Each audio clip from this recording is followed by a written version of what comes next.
As we continue to monitor the stakeout to see what will come out of Security Council deliberations about Somalia today, we're going to break away to our program, State of Affairs. In State of Affairs, we are now going to turn, after 1 week in office, the new President of the United States, Donald Trump, is making his first venture onto the international stage, well, the very deliberate international stage, in which he, after a meeting with the British Prime Minister, Theresa May, will make a short press conference kind of statement. If things go as usual in these affairs, he will make a statement, she will make a statement, and then they will each call twice on reporters from their respective nations. The questions in the air, of course, are going to be, how does President Trump handle the nuances of international affairs? What will he say about the recent upheavals in American affairs? That would be specifically about relationships with Mexico. What will he look forward to tomorrow? We understand he will be speaking with the president of the Russian Federation, Vladimir Putin, for the first time. They will have a telephone call. There's been lots of talk about Putin and Trump, but if you are to believe the president, and there's no reason not to, they've never met or spoken before. And 1 week into being President of the United States, how does he do when he's sharing the stage with a very experienced international diplomatic presence who every week answers questions in the Parliament, and with whom he's quite a contrast? She's a vicar's daughter who's a little awkward on camera and school marmish. He's the boy, if he were in a schoolroom, who'd be the brazen star of the school play, and is brash and at times just doesn't behave conventionally.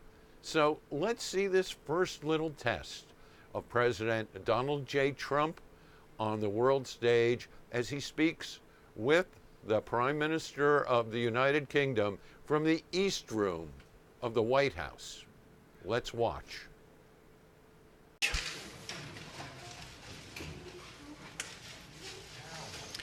I am honored to have Prime Minister Theresa May here for our first official visit from a foreign leader. This is our first visit, so great honor.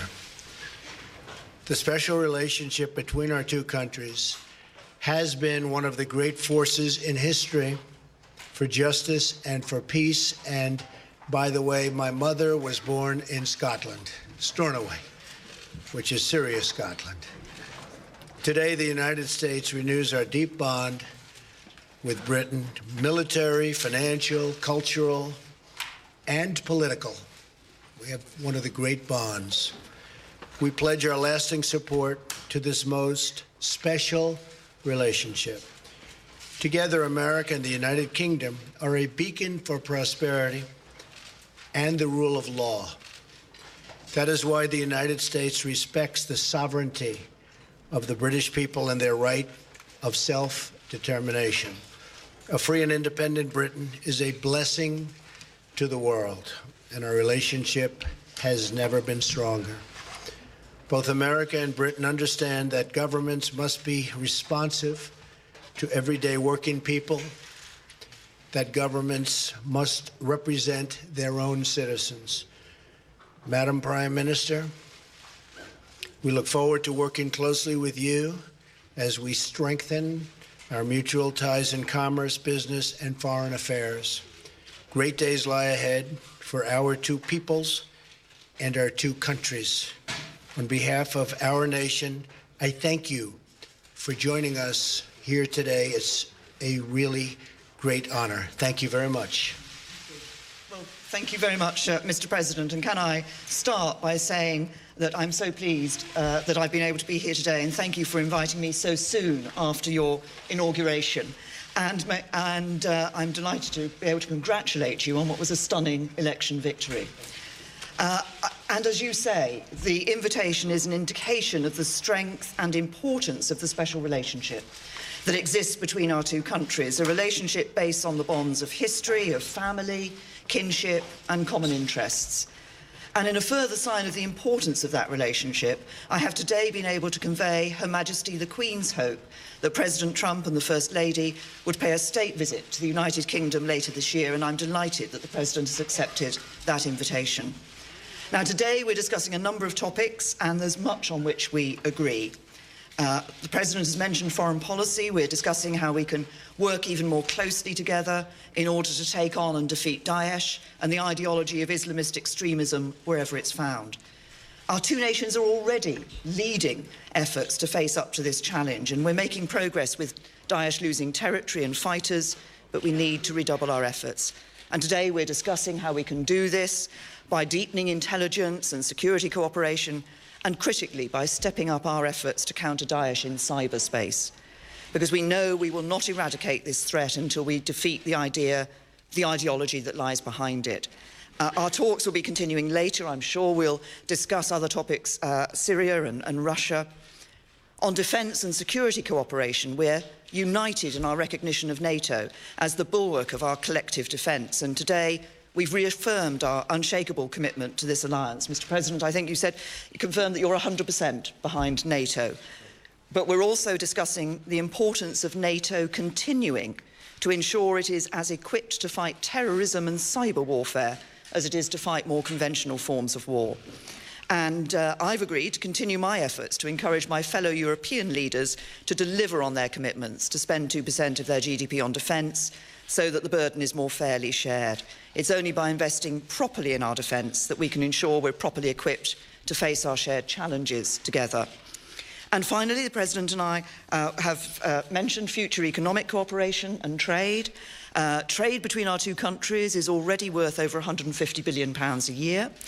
The US is the single biggest source of inward investment to the UK, and together we've around $1 trillion invested in each other's economies. And the UK-US defence relationship is the broadest, deepest and most advanced of any two countries sharing military hardware and expertise. And I think the President and I are ambitious to build on this relationship in order to grow our respective economies, provide the high-skilled, high-paid jobs of the future for working people across America and across the UK. And so we are discussing how we can establish a trade negotiation agreement, take forward immediate high-level talks, lay the groundwork for a UK-US trade agreement, and identify the practical steps we can take now in order to enable companies in both countries to trade and do business with one another more easily. And I'm convinced that a trade deal between the US and the UK is in the national interest of both countries and will cement the crucial relationship that exists between us, particularly as the UK leaves the European Union and reaches out to the world. Today's talks, I think, are a significant moment for President Trump and I to build our relationship, and I look forward to continuing to work with you as we deliver on the promises of freedom and prosperity for all the people of our respective countries. Thank you. Thank you very much. That's very nicely stated. Steve Holland. Where's Steve? Steve, yes. Thank you. You're going to be speaking tomorrow with the Russian president. Yes. What message would you like to convey to him? How close are you to lifting some of the sanctions imposed on Russia over its Ukraine incursion? What would you expect in return? And Prime Minister May, do you foresee any changes in British attitudes towards sanctions on Russia? Well, I hear a call was set up, Steve, and we'll see what happens. As far as the sanctions, very early to be talking about that. But we look to have a great relationship with all countries, ideally. That won't necessarily happen. Unfortunately, probably won't happen with many countries. But if we can have, as we do with Prime Minister May and the relationship that we've all developed, and even in the short relationship that we've just developed just by being with each other, we're going to have lunch, and we've really had some very interesting talks and very productive talks. But if we can have a great relationship with Russia and with China and with all countries, I'm all for that. That would be a tremendous asset. No guarantees, but if we can, that would be a positive, not a negative. Okay? We have, as far as the UK is concerned, on sanctions for Russia in relation to their activities in the Ukraine, we have been very clear that we want to see the Minsk agreement fully implemented. We believe the sanctions should continue until we see that Minsk agreement fully implemented, and we've been continuing to argue that inside the European Union. Okay. Laura? Thank you very much, Prime Minister. Laura Kunsberg, BBC News. Prime Minister, you've talked about where you agree, but you have also said you would be frank where you disagree with the President. Can you tell us where in our talks you did disagree? And do you think that the President listened to what you had to say? And, Mr. President, you say... We'll see what she says. Mr. President, you've said before that torture works. You've praised Russia. You've said you want to ban some Muslims from coming to America. You've suggested there should be punishment for abortion. For many people in Britain, those sound like alarming beliefs. What do you say to our viewers at home who are worried about some of your views and worried about you becoming the leader of the free world? This was your choice of a question. There goes that relationship. On the issue that you raised with me, Laura, can I confirm that the President, I've been listening to the President and the President has been listening to me. That's the point of having a conversation and a dialogue. And we have been discussing a number of topics. We'll carry on after this press conference meeting and discussing a number of other topics. And there will be times when we disagree and issues on which we disagree. The point of the special relationship is that we are able to have that open and frank discussion so that we are able to make that clear when it happens. But I'm clear also that there are many issues on which the United Kingdom and the United States stand alongside one another, many issues on which we agree. And I think, as I said yesterday in my speech, that we are at a moment now when we can build an even stronger special relationship, which will be in the interests not just of the UK and the United States, but actually in the interests of the wider world as well. Very good. We have a great general who has just been appointed Secretary of Defense, General James Mattis, and he has stated publicly that he does not necessarily believe in torture or waterboarding, or however you want to define it.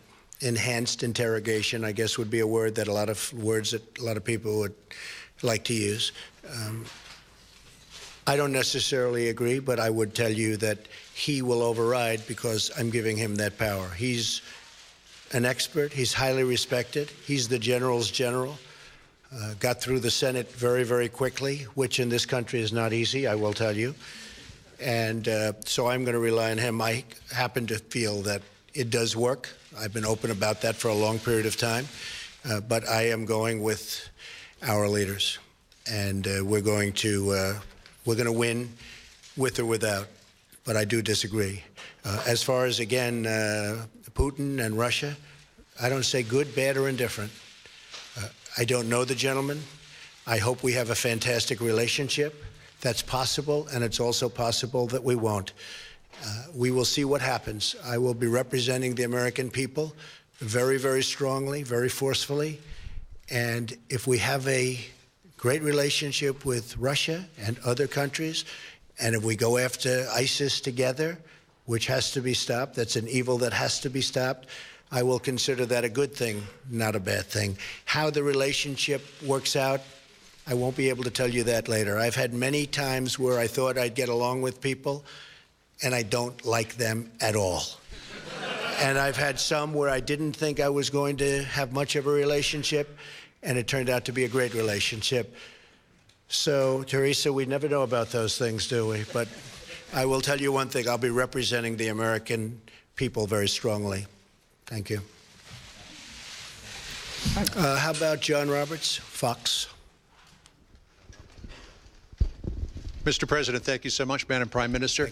It's my understanding, Mr. President, that you had an hour-long phone call this morning with President Enrique Peña Nieto of Mexico.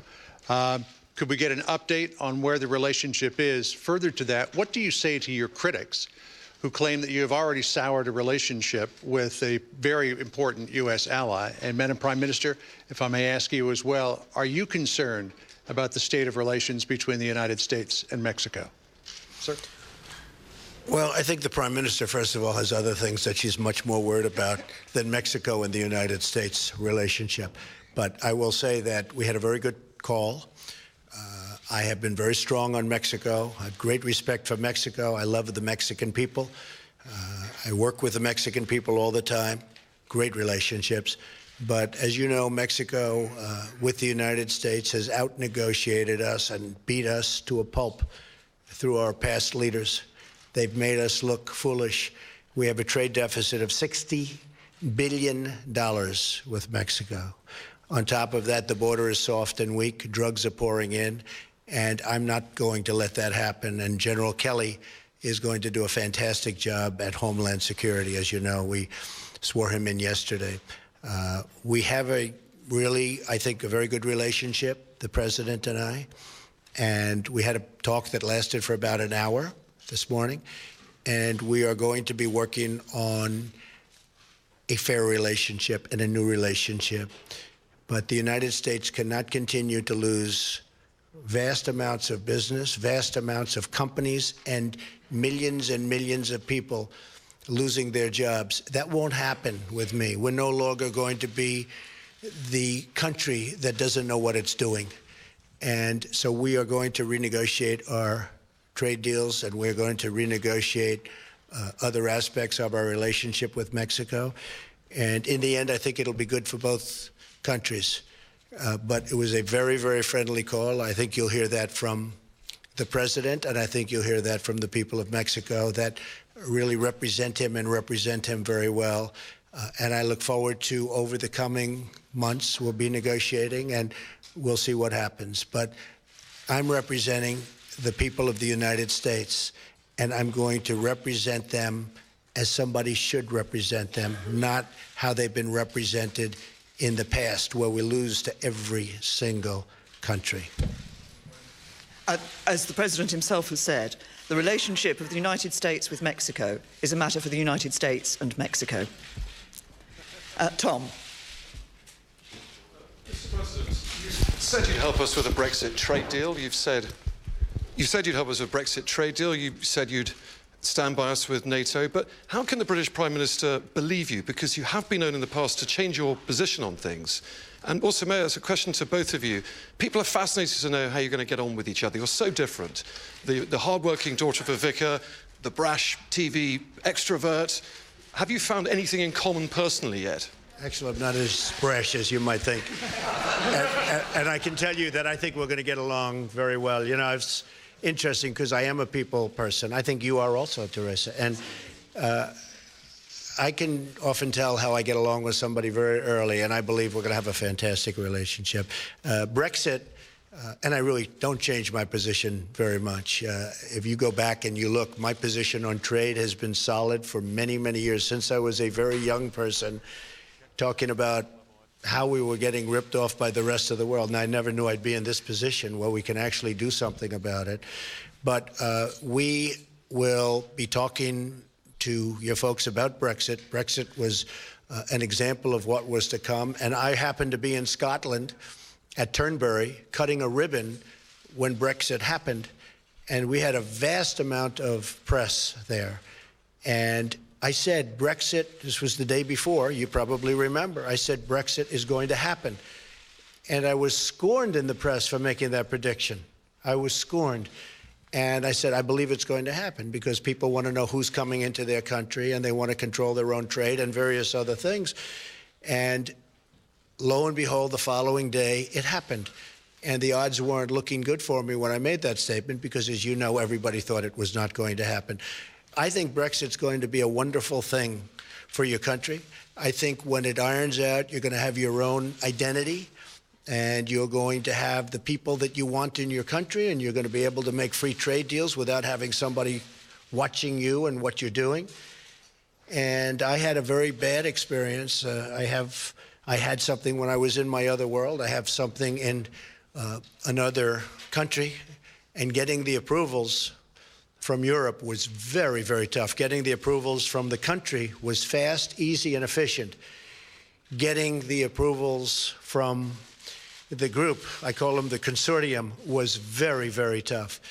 But I thought Brexit, I think it'll go down, that it will end up being a fantastic thing for the United Kingdom. I think in the end, it will be a tremendous asset, not a tremendous liability. Okay? And just on the question you asked me, Tom, I mean, I think as the President himself has said, I think we have already struck up a good relationship. But you asked what we had in common. I think if you look at the approach that we're both taking, I think one of the things we have in common is that we want to put the interests of ordinary working people right up there, centre stage. Those people who, they're working all the hours, they're doing their best for their families, and sometimes they just feel the odds are stacked against them. And it's that interest in ensuring that what we do, that the economies, our economies and our governments actually work for ordinary working people, work for everyone in our countries. I think we both share that. Thank you very much. Thank you. Thank you very much, everybody.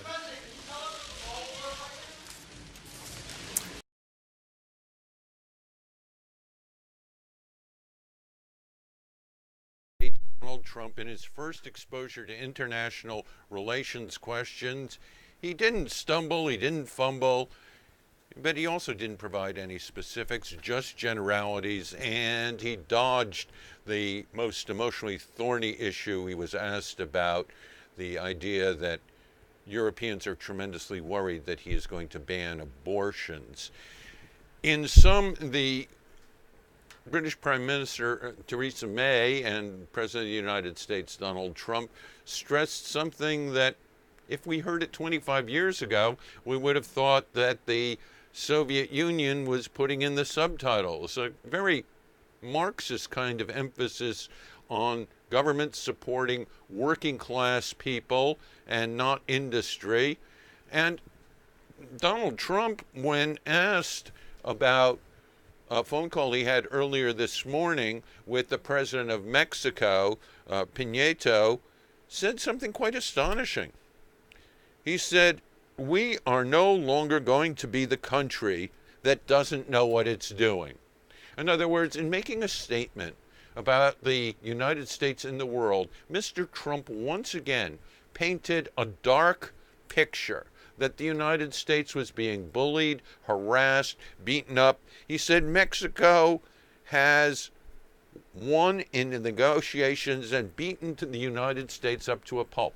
This is a marked difference between the approach of the other American president who came out of the entertainment industry, Ronald Reagan, who always had a sunny take on things, who emphasized America as a leader in the world, America as an exemplar. The new president of the United States, when talking to the world, seems much more preoccupied with running down how badly everyone before him has done, and one would assume that everyone includes Ronald Reagan.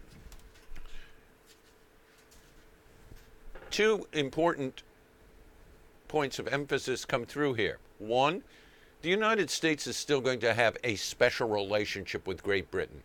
Both the president and the prime minister stressed the special relationship. The prime minister, Ms. May, who after years of standing up representing Maidenhead district in Great Britain, is very good and easy on her feet with facts and figures and numbers, stressed that a special relationship allowed for a frank discussion and disagreement, and that they could speak to each other in no unvarnished terms. She did announce that the Queen has invited the President of the United States to visit Great Britain later this spring, and that he has accepted. But she also said that in their dialogues, that the President of the United States committed himself 100% to the NATO alliance. We didn't hear the President say this, but she said that he said this. And she said that they both talked about how she is going to be an agent for encouraging other countries, especially other G20 countries in NATO, to get their spending up above 2% of their GDP, so that the United States would feel that they were equally sharing the burden of defense. But Prime Minister May emphasized that not so much the weapons spending part of her discussion. In recent days, she said not only does Great Britain spend 2%, more than 2% of its GDP on armed forces, but that they spend 20% on new weaponry. But today she emphasized the need for expanding NATO into cyberspace, into ways of combating ISIS, what she calls Daesh, the radical Islamic organizations, in their ideological wars. And that seemed to be a point that they wanted to get out. And she did emphasize that U.S.-British trade is more than 150 million pounds a year. And her kind of philosophical line is that beyond this special relationship, both countries are dedicated to freedom and prosperity and to listening and being responsive to their working class, working peoples, not elites. This is a difference from much that we've heard before. Asked about relationship with Putin, there's going to be a phone call tomorrow between the President of the United States and the President of Russia. Mr. Trump said, we look to have a great relationships with all countries. We look to have a great relationship with all countries ideally, but that may not work out. I don't know, he said, how you will get along with Mr. Putin. I've never met the gentleman before. Gentleman is saying a lot about Mr. Putin. You can call Putin many things. He is not a gentleman. Putin will be well prepared and well briefed for his conversation with the President of the United States. The President of the United States stressed repeatedly in talking about Putin and about the President of Mexico that he's going to strongly represent the interests of the United States. In his remarks, President Trump also said, if we can build a great relationship with Russia and China, that is a positive thing, but there is no guarantee. Asked about sanctions, he had no specific remarks. Prime Minister May did. She was very concrete, very precise. Sanctions on Russia, she said, should stay in place until the Minsk agreements about settling or coming up with a peace and a withdrawal of hostilities on right bank Ukraine, Donetsk, Lugansk, have to be realized to take the sanctions down. Noticing in her discussion of sanctions, nothing was mentioned about Crimea. She seems to have her hands on the nuance. It's not clear if the new President of the United States does so far, but in this first test on the international stage, generalities, personal comments, issues of humor. He bantered back and forth with the Prime Minister and joked with reporters a bit. Were the characteristic features, he dodged one thorny question, the question about European worries about his position on abortion. And he did not make any major stumbles. He did, however, continue to run down the history of the post-war United States experience in the world, saying, Mexico has outnegotiated us and beat us to a pulp. We no longer are going to be the country that doesn't know what it's doing. It's an open question.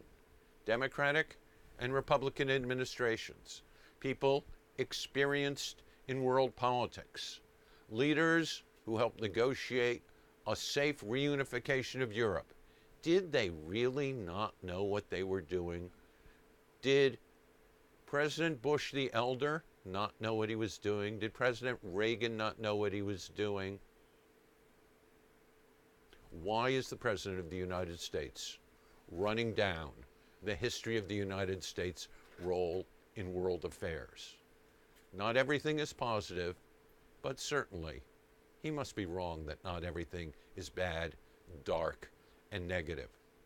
But in his first appearance on the international stage, besides the darkness and the overstatement, the best news is the President of the United States didn't say anything really factually wrong or dumb. For State of Affairs, our live and direct coverage of the President of the United States and the Prime Minister of the United Kingdom speaking together at the White House. For ICASTnews.com, I'm Jonathan Sanders.